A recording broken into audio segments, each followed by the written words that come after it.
Hi, I'm Chinmaya, and I'm kind of excited to tell you about my game plan. Before I go into the meat of the issue, perhaps I'd like to introduce myself a little bit first. This is me. I actually picked this picture because a lot of elements of it are very much descriptive of me in a way that most people who don't know me so well might not notice. Superficially, I might look, a little bit more conventional, even to the point of, say, boring and conservative. But if you look carefully, underneath that jacket, it's got this Affliction t-shirt, and Affliction is one of those brands which have a very rock star kind of niche. And I think this outfit kind of describes me well, in the sense that superficially, I have this air of, predictability, convention, but once you get to the inside, you find a lot of special things, a lot of adventure, a lot of, a lot of energy, sometimes unconventional, and sometimes even crazy and controversial. Now, my journey as an NRI, I was, of course, like a lot of people, born in Mumbai, and before I knew it, I was airlifted and thrown into a flat in Singapore. And I've pretty much been raised in Singapore all my life, from all the way from my kindergarten to my college education. And in between, I've had the honor to be conscripted in the Singapore Army, which I'll talk about later on. Of course, as most other NRIs, I visit India often, probably about every year, to kind of, replenish my cultural roots. There have been a couple of landmarks that have influenced the way I look at India and the way I feel about India. And a lot of them have been in the recent years, probably because earlier on your perception of India is very much restricted to the kind of places where your parents take you. And the younger you are, there is this tendency that, don't go out alone in a foreign country, you will get lost or kidnapped, and your hands will be broken and you'll be forced to beg in the streets, like the typical Slumdog Millionaire story. But as I've gotten older, I've been given the opportunity to explore things on my own, and I think one of the first things that gave me a taste of how vibrant a city Mumbai could be was during the Ganesh Utsav. This was in 2007. This was where the entire atmosphere of the street is charged with chanting and singing and dancing, and the festive mood is just infectious.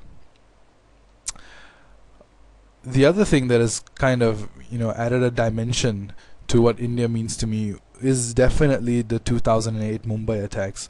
And what was special about those ones was that was when my mom was in Mumbai and the rest of the family was here in Singapore, and we were on the verge of canceling our trip and giving up on ever thinking of going back. But I think surprisingly, when the dust settled down a bit from the conflict, and when we finally got to India, what really amazed us was, well, I mean, there was a bit of grieving and mourning, but the city as a whole kind of bounced back pretty well. And that was something that we learn from as people, and we value about Mumbai as a city and India as a country. Coming to 2009, myself and a couple of friends, we decided to take a trip to the Himalayas, to Rishikesh, Haridwar, Uttarkashi. And this was a trip like no other, because there is this confluence of India's cultural and natural heritage put together. And it's the entire journey, not just the visiting temples, but climbing the mountain itself is a pilgrimage. And it broadens your perspective of how the world, how big the world is, how big India is, and once again it carves out various facets of India as a country. And basically it was after this that India as a country, Indian culture, Hindu philosophy started to mean a bit more to me than it used to in the past. These are some of the points that I've basically elaborated on in my profile, and you would probably want to check that out. My concerns with reservations are about brain drain, the loss of expertise, and possibly concerns about abuse. Blasphemy laws, once again, I think they're prone to abuse.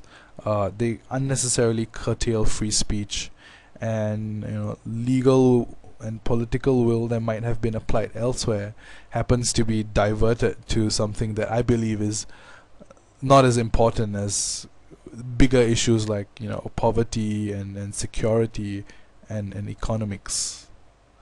Lastly, I think security is one of those, it's almost like a basic human right, and I feel that more could be done especially in terms of framework. I think some work is already being done in the context of technology and training of personnel. Some of the reasons why I love India is, I think first and foremost, it is the history and the diversity.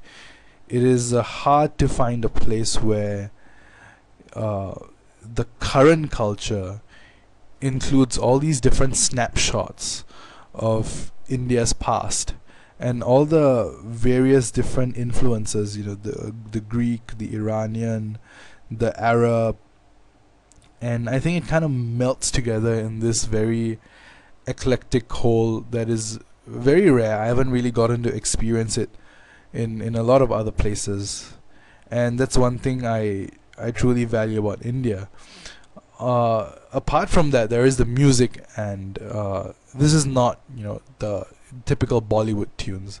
I think they're definitely nice, but what really means a lot to me is the classics. As in, when I need like a jolt of energy, I listen to Zakir Hussein's Magic on the tabla. And whenever I'm sad and life doesn't seem as colorful anymore, Kabirji's dohas are always an inspiration to me. Now, don't get me talking about the food. I think we can all go on and on about how great the food in India is. Now, Singapore. I think one of the things that I really appreciate in Singapore is the infrastructure and the security. It's pretty easy to get from one place to another. I don't have to worry about it. I don't have to worry about trying to chase a train, and it's not often that I am scared that my life might be in danger. Education, and I don't just mean academic education. I think intentionally or not, Singapore has provided various other educational opportunities in terms of meeting different kinds of people, being exposed to different kinds of environment. I'm especially glad that I made the choice to be conscripted in the armed forces, and that has been a life-changing decision that I will never regret.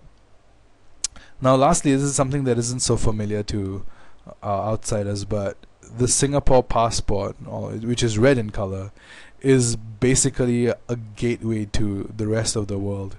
There are a lot of countries which either don't require visas on a Singapore passport or will give you visas on arrival, and that has basically opened up so many avenues of travel and really experiencing life to the fullest.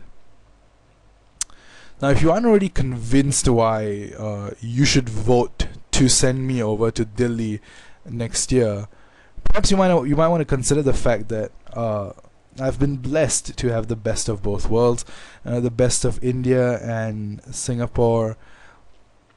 Both different perspectives. One where you have this big historical giant, and on the other one you have this little. It's almost like a fleet-footed deer that basically runs and chases and is very successful. My parents have raised me to be honest, caring, and outspoken, and this interest that I have in communicating these ideas to you is a direct result of all these values that have been inculcated in me. And some of the things that I really enjoy, and these things have in turn enriched me, would include philosophy, science, magic, and the overwhelming love I receive from my friends and my family. And here's basically some of the stuff I've done. So this is me. I'm doing a little magic trick for a school function. One of my professors is there, and some of my classmates are watching. This is me again with my friends from the philosophy club, and we meet about every weekend to talk about the kind of issues that we find fascinating. And this is me in a semi-casual conversation with some of my medical school classmates, and it's funny how we so enjoy what we're doing that even casual conversations end up us talking about school and about medicine and about the kind of things that really drive us to excel in what we really enjoy. Well, before I end off, I'd like to thank my family, particularly my parents and my sister, and I think they've supported me in a lot of endeavors, despite a lot of their initial skepticism. I am indeed indebted to my teachers and my mentors, both in school and outside school. There were some people I met in the military that have, opened my eyes to what is possible. I want to thank Troy Dizon, who is an inspiration to me, and who always challenges me to be better. I can't start thanking all the friends who've inspired me, and I often get the feeling that if we picked out all our mutual friends, it would include the 6.5 billion people in the world. Now, lastly, I'd like to thank Nicholas, who's a contributor to Wikipedia, for that Taj Hotel picture, and I'd also like to thank my sister for all those awesome pictures of Mumbai. Thank you very much. I hope you enjoyed it.